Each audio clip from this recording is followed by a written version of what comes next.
The Velcarian survey vessel Bright Prophet had been traveling for 16 days when it finally reached the boundary of the Kepler 442 system. Commander Velktar stood at the observation deck, watching the star grow from a distant point to a blazing sphere. 16 days of recycled air and compressed rations, all for a mission that was supposed to be routine. Confirm the status of an abandoned human colony, catalog salvageable technology, and move on. Humanity had been quiet for too long. After the war, if it could even be called that, humanity had retreated behind their borders. No trade, no diplomacy, no expansion, just silence punctuated by occasional automated messages. Boundaries maintained. Do not approach. The Galactic Council had taken that silence as surrender, as acceptance that humanity's brief flirtation with galactic politics had ended in failure. But rumors persisted. Whispers in trade stations. Ghost stories told by freighter crews. Tales of ships that vanished near human space. Of automated defenses that shouldn't exist. Of colonies that appeared and disappeared from sensors like mirages. Velktar didn't believe in ghost stories. He believed in evidence. In protocol. In the methodical application of regulations and treaties to maintain order in an increasingly chaotic galaxy. Entering sensor range, his navigator announced. The main display lit up with data streams. Kepler 442b resolved into a terrestrial world, Earth-like, sitting comfortably in the habitable zone. Orbital platforms dotted the space around it. Solar collectors, communication relays, atmosphere processors. All active, all functional, all empty. Population readings? Velktar asked.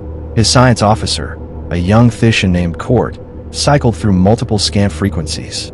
Minimal. I'm detecting maybe 10 to 15 biological signatures, scattered across the primary settlement.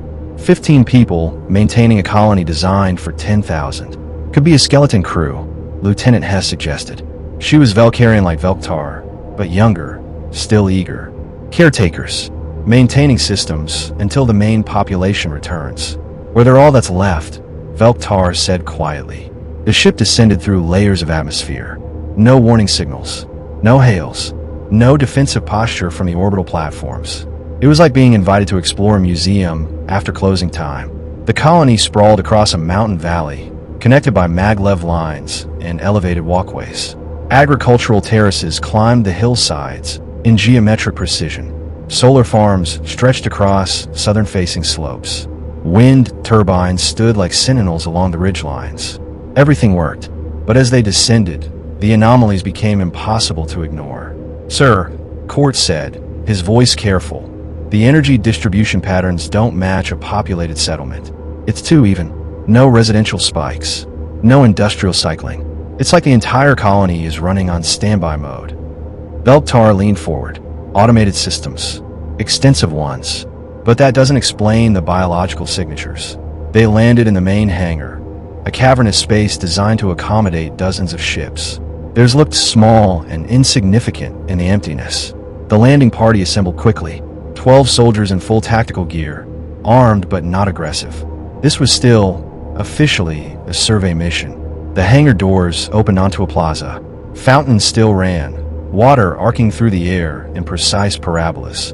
Benches lined walkways. Trees grew in planned intervals, their leaves rustling in the engineered breeze of the colony's atmospheric circulation. "Fan out," Velktar ordered.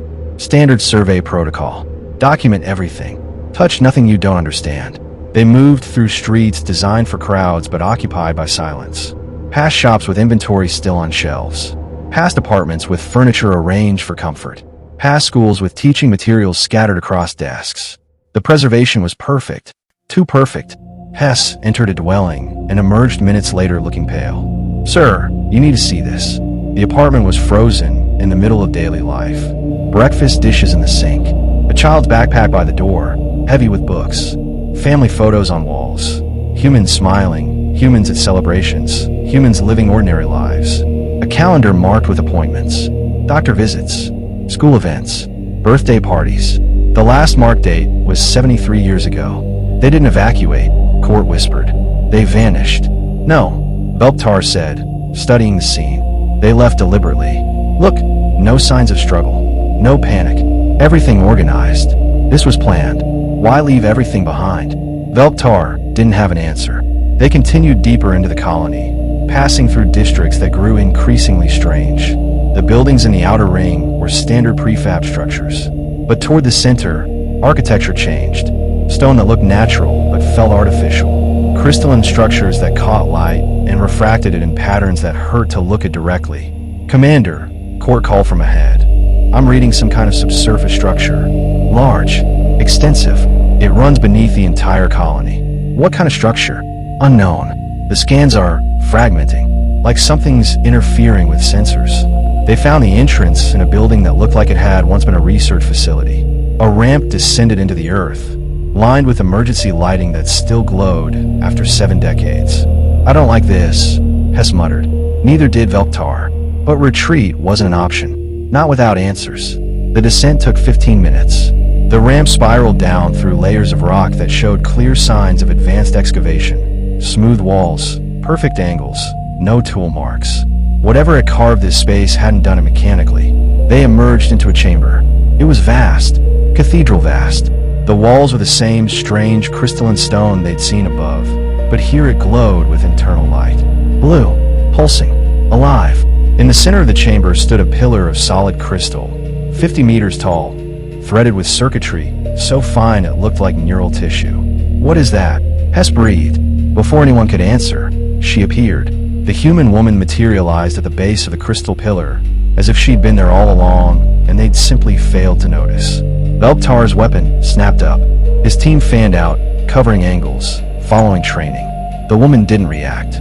She stood calmly, hands at her sides, wearing simple clothes that looked comfortable and lived in. Mid-30s by human standards. Dark hair pulled back in a practical ponytail. Eyes that assessed them with the detached interest of a scientist observing test subjects. "You're trespassing," she said. Her voice echoed strangely in the chamber. Velktar kept his weapon trained on her. "This colony is abandoned. Under Galactic Survey Protocol, Article 12. This colony is not abandoned," she interrupted. "It's dormant." "Dormant? Yes." She tilted her head slightly. "And you've just woken it up." The floor pulsed.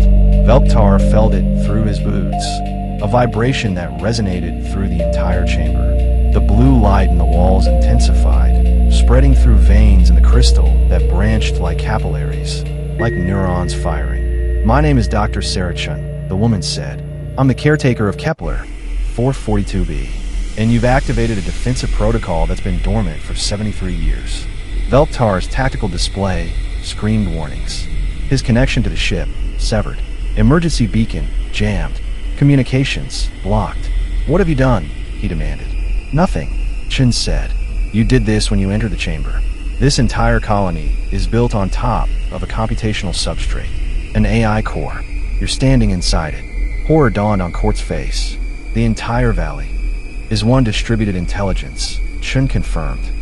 "Yes, every building, every road, every water pipe, all of it networked, all of it processing." "That's impossible," Hess said.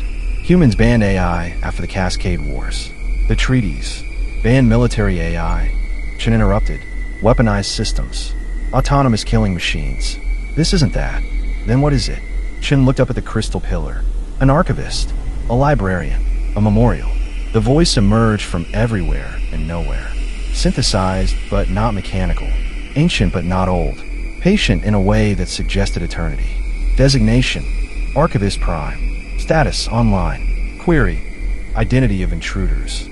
Velktar forced himself to lower his weapon. "Shooting wouldn't help. We are a Galactic Council survey team. We detected no population and..." "Incorrect. Population, 15 caretakers. Population status, sufficient for maintenance protocols. 15 people for a colony of 10,000. Velktar challenged. "Irrelevant. Colony function. Archive. Archives require minimal biological oversight." Chen stepped forward. "Commander Velktar, your team is not in danger unless you force the issue. Archivist Prime is not a weapon. It's a historian. Its purpose is to preserve." "Preserve what?" "Everything." Chen gestured around them.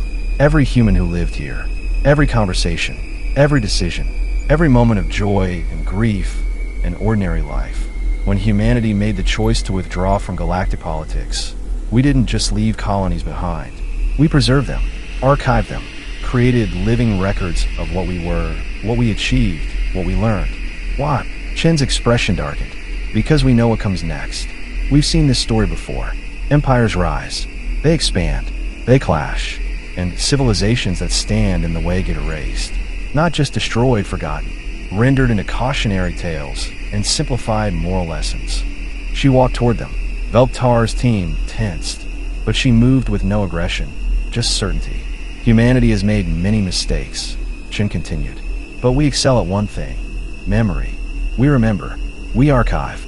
We ensure that even if we're wiped from existence, proof of our existence remains. Encoded. Protected. Waiting. Waiting for what?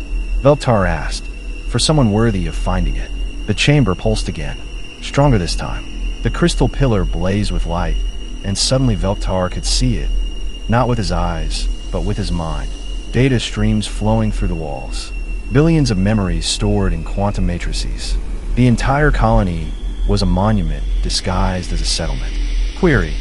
Do the Valkyrian Accords still recognize human sovereignty over colonized worlds? Velptar exchanged glances with his team.